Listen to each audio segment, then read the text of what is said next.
Sanbonani Dumelang, good evening and welcome to episode 143 of the Private Property Podcast. I'm your host, Zama Kumalo. It's a Thursday edition of the Private Property Podcast. And before we get our evening started, I think oftentimes you always see me on your screen, but there's always a team, behind the scenes that makes this podcast possible. And I want to give a shout out to two particular members of the team. This week was quite a big week for them. Ubanati, who organizes the guests and does quite a lot of the admin for this show, as well as the other podcasts that you see here on the Private Property social media platforms. Yesterday, she was celebrating her birthday and really said she enjoyed it. She had a really good day. And this evening would have been Ustabile's graduation, but unfortunately, because of COVID-19 and the effects of the pandemic, we're not having, physical graduations. So she's unable to attend the graduation ceremony. So congratulations to Ustabile for her graduation. And of course, a happy belated birthday to Ibanati. She was celebrating her birthday yesterday. Those are some of the women that bring you the incredible podcast that is the Private Property Podcast, as well as the other shows that we have across private property. And so just to, echo that, we don't go as one, but we're a tribe that brings you the best property content that you can find in the country. Of course, if you're not tuned into the Private Property Podcast, you're also very likely watching the first-time home buyers show with SD Claassen every Wednesday evening. You can always go back to old episodes if you've missed any of the past episodes. Or, of course, the farming podcast brought to you by Umbali. There was an episode earlier today that, of course, comes to your screen every Tuesdays and Thursdays at 1 o'clock. It's one of those episodes that you do not want to miss. Bali herself is a farmer and really having great conversations with various farmers, so many of them young farmers.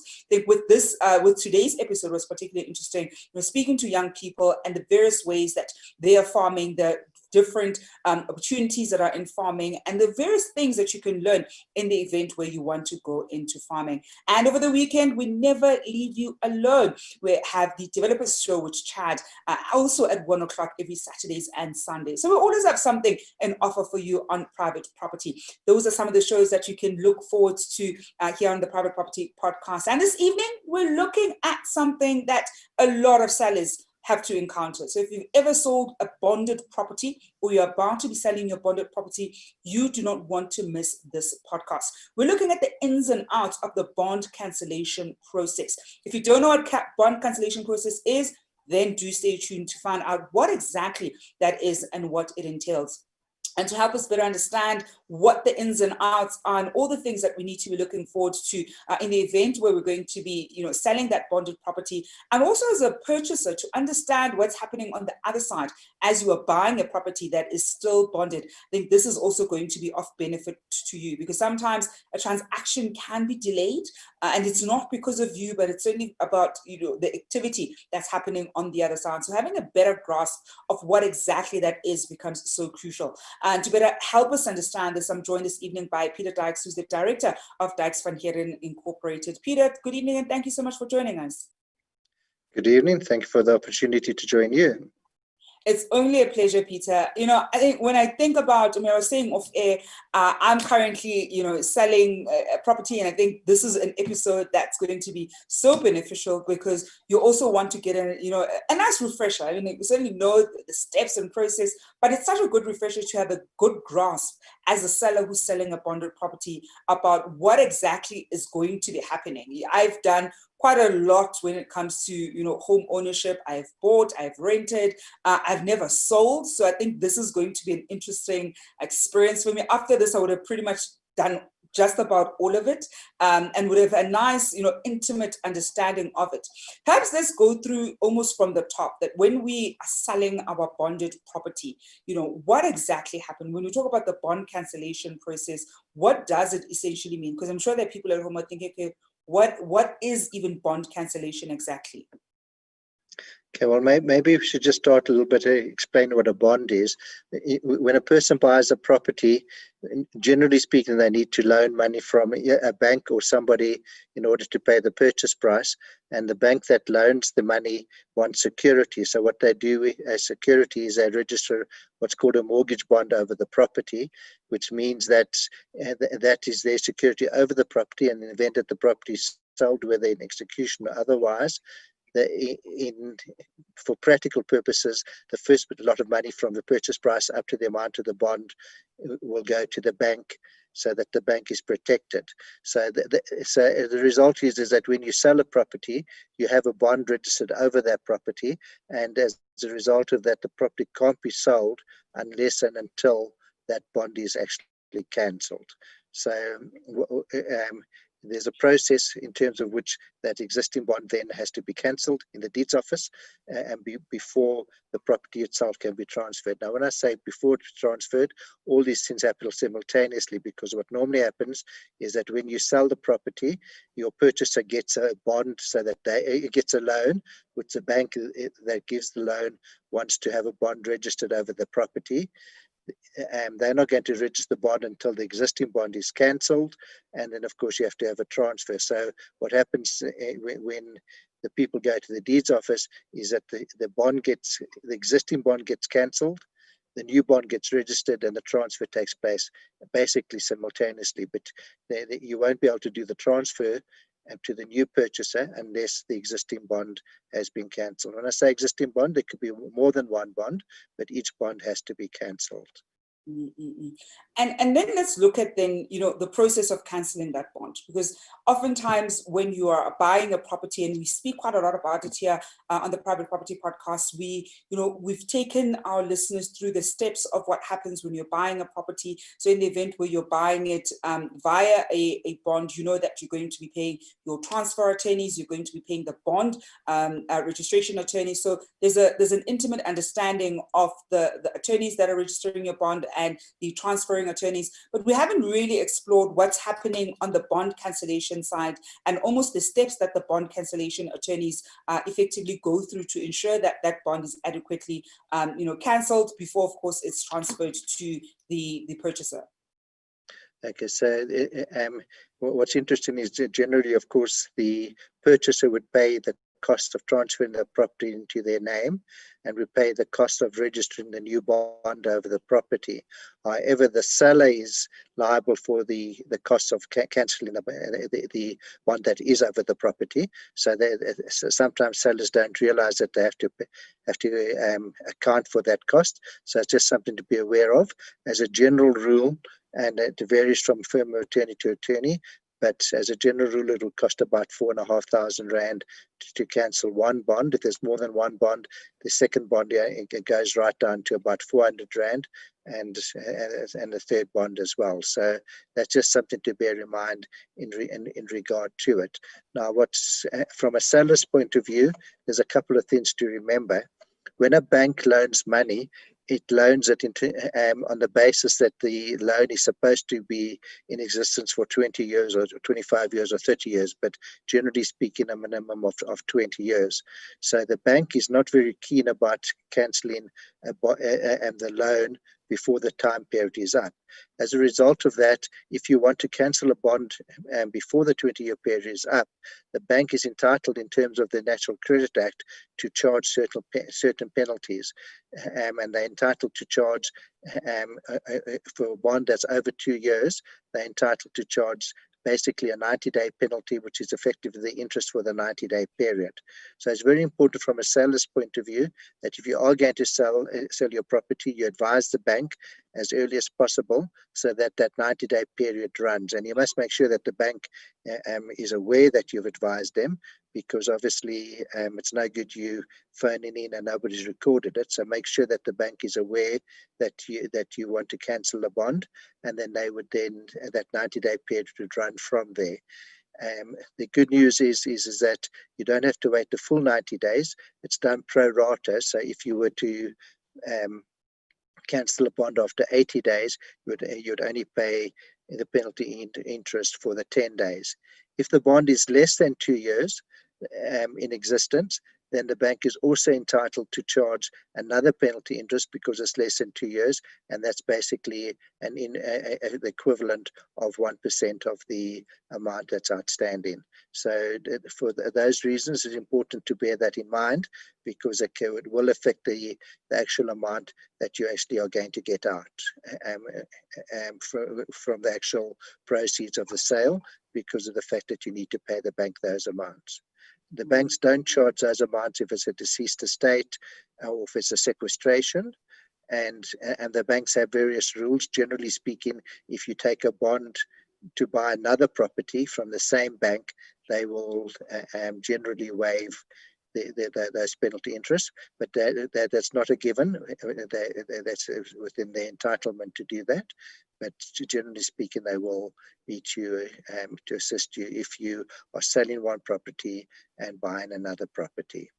We are, of course, speaking to Peter Dykes, who's the director of Dykes Fund Heerden, and we're looking at the the ins and outs of the bond cancellation attorneys, and really understanding some of the mistakes that we should perhaps avoid when it comes to the bond cancellation process, and also what could potentially prolong the process. And already Peter's touched on something that could potentially prolong the process. That's of course the issue of the penalty interest that could potentially be charged in the event where, as the seller, you haven't notified your bank of your intention to sell and effectively giving them notice. So if you're going to be selling and you haven't given them that 90-day notice, then you're very likely going to be paying those penalty charges, and you might want to not pay them at all and almost want the transaction to go over that 90-day period so that you don't need to pay them at all. So it's something that we have to be aware of. And as Peter was speaking, I almost had to remember if I had notified my bank about my intention to sell or not, which is such an important thing that I think oftentimes sellers do forget to think about. Peter, have you found that a lot of sellers tend to not know to do this, or perhaps are not advised by the estate agent that they're dealing with, that remember to notify your bank about the fact that you're putting this property on the market, because by the time it's ready for, by the time we get a buyer, you want to have made sure that the bank is aware. Yeah, look, I don't have any statistics in regard to it, but I would say that there's a fair amount of people who are not aware of the fact that they can give notice before the property is sold. So the answer would be that there would be a fair amount of people that it would affect from that point of view. The banks are entitled to it, can help, but generally speaking, as I say, they'd only do it if you're going to buy another property through them. And generally speaking, sellers will not delay a transaction to save on the penalty interest, but it's an unnecessary payment, and that's why it is important to give the notice ahead of time. And I think it's also probably one of those things, Peter, when I look at the circumstances under which some sellers are very likely selling during this period, perhaps some are slightly distressed, you almost want to, save as much as you can and not have to incur an unnecessary cost as much as possible. We're going to go for a quick break, and when we, come back, I want, Peter, for us to look at perhaps some of the mistakes that sellers make when it comes to the selling process, especially selling their bonded property. And it doesn't have to only do within the, the bond registration part of the, transaction, but almost holistically that could potentially make a transaction, go longer than it probably should be. Because I think oftentimes when you're a purchaser, you sometimes don't know why something is taking so long, especially if you're not asking the attorneys what's the hold up. So you probably very likely have some question marks. To our viewers at home, whether you're watching us on Facebook, YouTube, Instagram, or Twitter, welcome to the Private Property Podcast. To all the new viewers, we do hope that you'll go back to some of the older episodes and catch up on some of the great content that we have for you. I see that on YouTube, we've got Uteboho Sekondo saying good evening, Zama and Peter. Good evening, Uteboho. Thank you so much for joining us this evening. I've seen some of the questions and comments that we've gotten through. The team has sent them through. We're going to take a quick break, and when we come back, we'll be taking those just in a moment.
rather about the ins and outs of the bond cancellation process. So if you are a seller right now who's selling a bonded property, certainly want to get a better understanding of what the bond cancellation process entails and some of the things you ought to be thinking about as you are on the process of selling your property. I'm in conversation with Peter Dykes, who's the director of Dykes van Heerden Incorporated.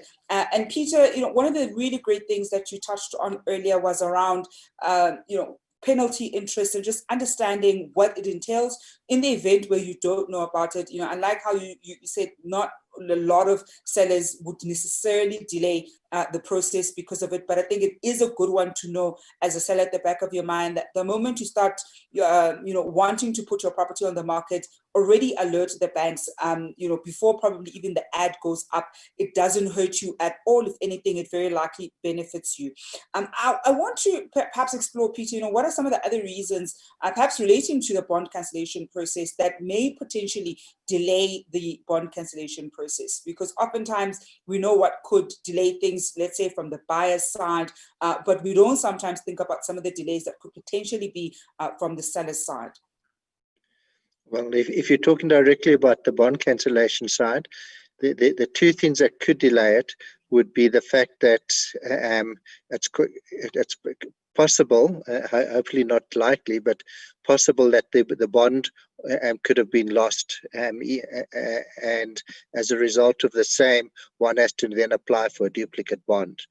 And the procedure nowadays, if one has to do that, is that one has to effectively fill in the relevant form that the deeds office requires, and then publish it in a newspaper, a local newspaper, and wait for 2 weeks before one can then go to the deeds office. If it transpires that the deeds office also hasn't got a copy of the bond, and this applies to a title deed or any other document as well, but if it transpires that the bank hasn't got those documents, then one actually then has to advertise it in the Government Gazette and a local newspaper or 2 local newspapers, and it takes 6 weeks. So that can be a substantial delay. That's normally speaking not something that's caused by the seller per se, but unfortunately it can happen that the documents have been lost or cannot be found or have been misplaced. Peter, sorry, I have to actually interrupt before you go to the second one. What do you mean the bond can be lost? As you were saying that, I was like, wait, how would that even happen? Well, unfortunately, there's humans involved in the transaction. So for instance, if a transfer has been registered in the deeds office, it then goes for microfilming, and once it's been microfilmed, it goes back to the attorneys, who in turn would then send the title deeds and the bond to the bank. So it could be possible that in the process it got delivered, it didn't get delivered correctly. It could be that the bank perhaps has misfiled it. It could be that so somebody's applied for the bond to be cancelled in respect of a sale of a property, and went to one set of attorneys. That sale then fell through, and then and those attorneys had to return it either to the bank or to the next set of attorneys in respect of the second sale, and it got lost there. So it's not ideal, and then remember, there's lots and lots of property transactions that take place. So as a percentage, it's fairly small, but that could be one of the reasons why there is a delay from the seller's point of view. So if you're speaking about delays from the seller's point of view, it's not always to do exactly to do with the fact that to do with the bond cancellation, although another reason for bond cancellation causing delays could be that the seller owes more to the bank and in respect to the transaction to the estate agent and for the rates and taxes, then he's going to get out from the sale of the property. So if the property sold for R1 million, but he owes the bank say 970,000, and he owes the municipality 100,000, and he has to pay estate agent's commission, then there's not enough money to pay for everything, and then there can be a delay, because then he either has to find the money, which is very often he's not capable of doing, or one has to then approach the bank and say, look, instead of you selling the property in execution, are you prepared to take a reduced figure in order to cancel the bond so that the transfer can go through. And the banks, again, are generally speaking very, very helpful in regard to that. But that would also delay the process because of the fact that the bank has to make a decision. They have to go and assess the value of the property, and no doubt they assess the financial strength of the person as well before they make that decision. Then, of course, there can be other reasons for delays which aren't related to the bond cancellation. It could be, for instance, that there's a problem with the rates and taxes because one has to get a rates clearance figure. And for instance, the water meter is faulty. One can't get the clearance certificate from the council until a new water meter has been installed. And generally speaking, that you take in readings for at least a month, so that they can then work out to some kind of average. So that could be the problem. There could be other problems with the council. So there could be problems there. There could be, and I'm not really going through a whole lot of things, but there could be what's called an interdict over the property, which means that maybe a creditor went and attached the property in the past because money was owing, and that he wasn't paid, but now before that transaction goes through, that interdict has to be uplifted. It could be not necessarily a creditor, it could be in regard to a divorce or some other court action, and one has to deal with that interdict and sort out the interdict before the property can be transferred. So there can be various reasons for delays from a seller's point of view, where it's got nothing to do with the purchaser. I mean, in some instances, it might be that the bank insists that they get building plans, and either there aren't building plans, or unfortunately, in many instances, for instance, the Johannesburg Council have lost a certain portion of the building plans have been lost, and then that can cause a delay whilst one sorts out that problem as well. So there can be various reasons as to why there's a delay from the seller's point of view. We are taking your questions and comments here on the Private Property Podcast. We're talking about the ins and outs of the bond cancellation process with Peter Dykes, the director of Dykes van Heerden Incorporated. We've got a question here coming from Utepo Mohabudi, who is messaging us from Facebook, and he asks, and I love this question because I know what he's kind of leading to. He asks, let's say I qualify for a home loan of 1 million rand, then I decide to buy a property with 850,000. Can I ask the bank to loan me that 1 million as a home loan, but with 850 going towards the property and the 150,000 going towards, let's say, buying a car and paying the 1 million rand as one loan installment? So the general answer would be no. The banks wouldn't do that because they, if it's a home loan, because of the fact that they are providing bonds or loans for houses. Of course, one could go to one's private bank and ask for an overdraft, and that overdraft might be secured by a covering bond. So there are possibilities that if your property is worth sufficient, they would give you more money than you actually require. But the general rule would be, in respect of a home loan, they wouldn't do that. Of course, if you have a home loan and you pay it off, there are various ways that you can access the extra money from time to time, and you could use that money then to buy a car or something. But that would be in respect of monies that you've already paid off. But the general answer would be no, you wouldn't be able to do that. And I think one of the tricks with that one, we often say sometimes you might not want to probably do it, in the first time around, when you're a first time home buyer, buying your first property, for a whole host of reasons. But certainly if you're looking at perhaps a second bond, or as you're saying, if you've already had that bond facility for quite a number of years, you might have an access bond facility where you already have additional funds that you've been putting in. You are able to draw those funds and pretty much do whatever it is that you want with those funds. They don't have to necessarily go towards the home loan. And what I've seen other people do, as Peter was explaining, is even though a property is, selling for 850, in the event where you want to have it registered for R1 million, and then at the later stage be able to access that money, you still need to prove your affordability for that R1 million. And also the bank needs to be able to say that that property is in fact worth that amount. So it's like Peter's saying, it's a no when you're looking at it conventionally. However, there are ways to access that kind of money using a home loan facility.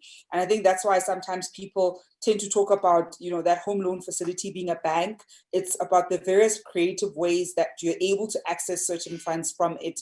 But it really is about understanding the system, and maybe sometimes not buying a car with it. I think there are various debates. Some people are saying, I've certainly seen people say, look, it's probably cheaper to buy the car using your excess bond money because the interest rate would be lower than if you're, buying it by using vehicle finance. So there are varying debates when it comes to that one. We've got another one here from Salthil Ntombene, who says, is the process of bond cancellation the same for a joint bond as well? Okay, can I just maybe correct myself a little bit in regard to that last question? The bank will never lend you on the strength of the property more than the value of the property. So, if I didn't explain that properly, I'm not sure what is meant by a joint bond. If they're talking about a bond that's in the name of two people. Yeah. Okay, so the answer would be that if it's the name of two people, then the bond would have to be cancelled. So the bond would be over the property. So it would be in favour or in respect of the owners of that property. So if there are two owners, then the bond would be in the name of the two people, and one would then have to cancel it in respect of both people. The only time that you could have a bond in two different bonds in two different people was if you were able to register an undivided, say, half share in a property in a title deed and another half share, but the banks don't allow that anymore in any case. So the answer would be yes, it would be the same. Both parties would have to apply and for the bond to be cancelled. Okay, because I think, and I've seen this particular one where, let's say, and unfortunately sometimes it does get quite a bit messy.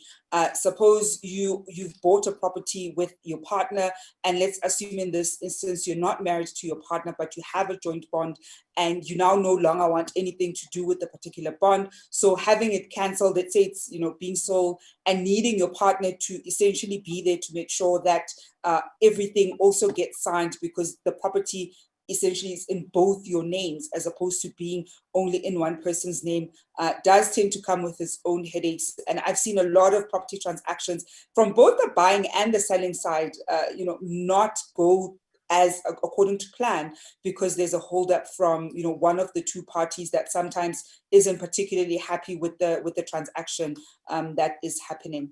Now, Peter, I think one of the things that's certainly coming out from our conversation is that there is quite a bit for a seller to think about, because oftentimes we spend a lot of time, speaking to purchasers, and for them to understand what the purchasing process is about, what they need to be looking for, to the various things that they need to be budgeting for, and almost understanding the step-by-step methods, so to speak, or the path that they're going to be walking as they buy their property. But we don't spend as much time looking at the other side and what a seller also needs to be thinking through.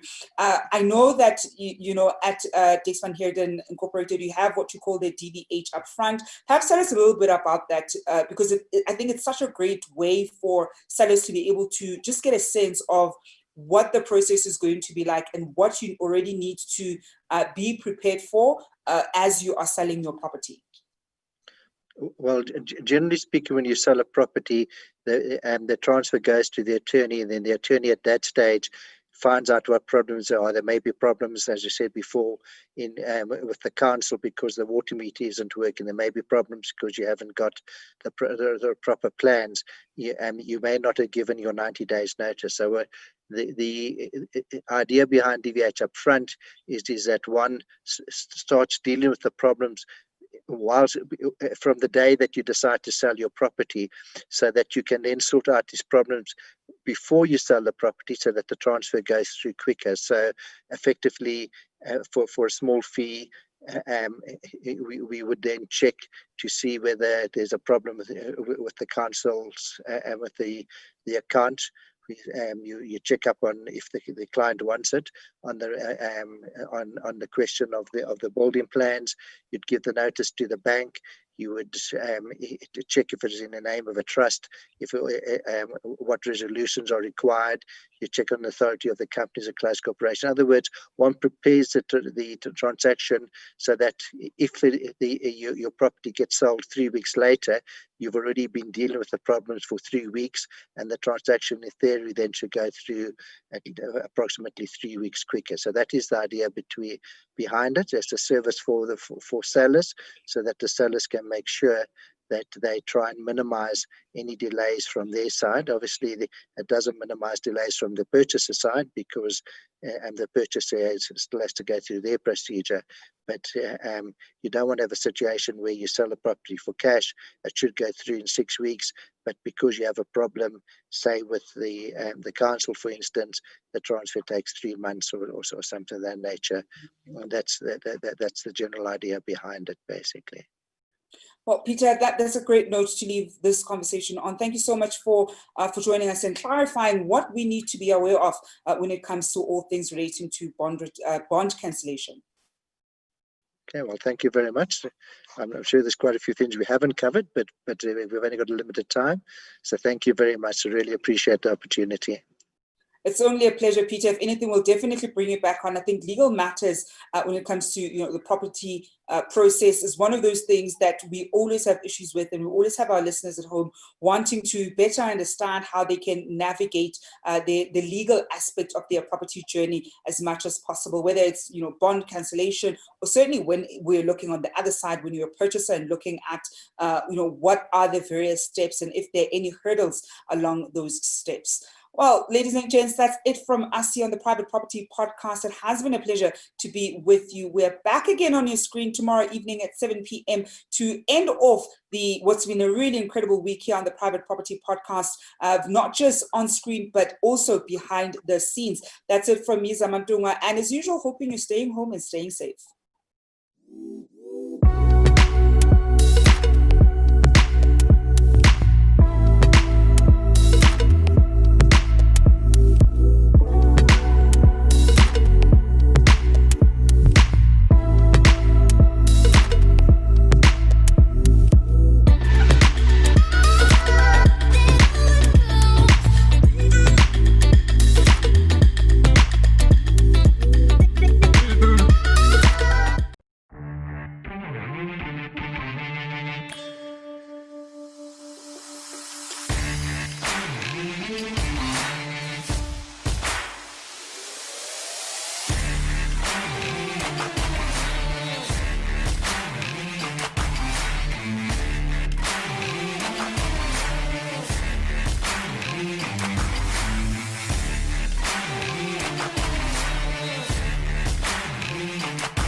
Hi, I'm Brandon Ribbing. I'm an entrepreneur from Durban.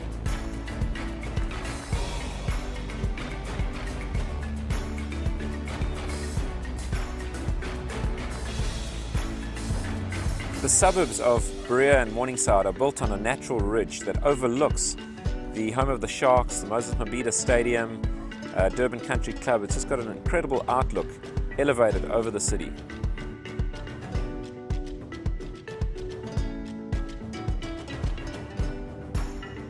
Living in Morningside makes so much sense to us because everything is so central. anything that we choose to do is a couple of kilometers away or a couple of 100 meters away. Restaurants, coffee shops, it's all here on our doorstep. You know, we've got great schools here. The girls' schools just close by are Moristella and Durban Girls College, and then fantastic boys' schools, Durban Preparatory High School, DPHS, one of the top primary schools in the country, and then Clifton, which now goes all the way to high school. It's so convenient to be in this area where everything is close by.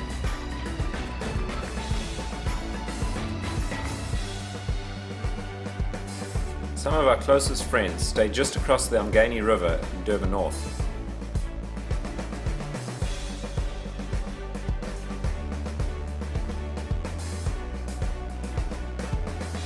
Durban North is very family orientated with some great schools, some excellent restaurants, and some small commercial centres.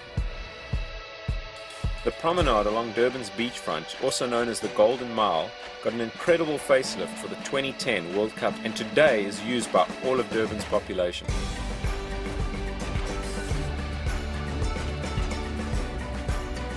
We as a family love the Durban beachfront, and if we're not on the water, you'll find us on our bicycles along the promenade. Being a world paddleboard champion, I've travelled to some of the most amazing beaches around the world, but nothing comes close to what we have here in Durban. Durban has great weather and great conditions all year round for surfing and for training and just being in the ocean. And that's why it's known as the warmest place to be. We've lived here our whole lives, and there's no place we'd rather be, and this is our neighbourhood.